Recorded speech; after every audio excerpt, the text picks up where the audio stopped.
My name is Jerry Cullum. I was, in the 1980s, the associate editor of Art Papers magazine. Hi, I'm Lucinda Bunnen. I was a board member on Art Papers in the 80s.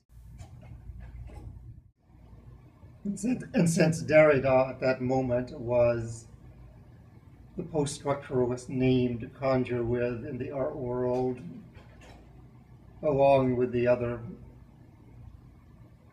post-structuralists and postmodernists, I wanted to know Derrida's opinion of the specific art world manifestations of the time. Jerry's very philosophical and can talk very well and easily with somebody of Derrida's stature.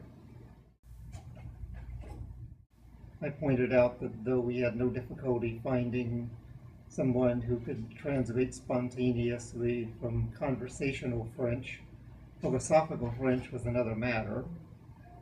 In the end, we agreed that Derrida would do the interview in English. With that settled, it was necessary to find a venue.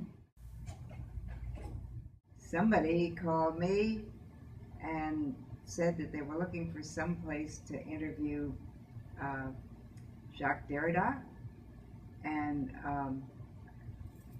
I, being the sweet person I am, said, "Oh, sure, come to my house." I set up my tape recorder opposite the sofa with Derrida, and Lucinda brought out her video camera, and the conversation, as advertised, was conducted entirely in English. Derrida responded very promptly and unhesitatingly. We stuck to mostly our rehearsed questions out of a certain sense of intimidation at being unwilling to risk engaging in a spontaneous conversation with the foremost philosopher of our age, as far as we were concerned. And I said, "Oh, I will take a video of this." And somehow the sound part got unplugged, and that was probably the most embarrassing, horrible moment of my life when I discovered there was no sound and Derrida was giving his first English interview ever. The slide images that are appearing behind me are the only immediately available visual documentation of that conversation and interview.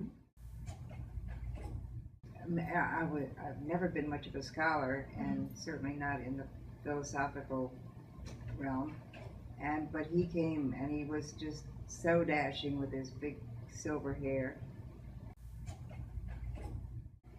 To thus be using memory to trace and retrace the path through which these fragments, these absences, and these gaps came to be is perhaps a better memorial to Derrida's legacy than a simple matching of image and speech ever could have been.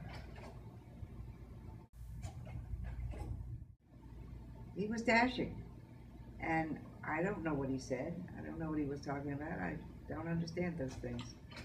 Sorry about that.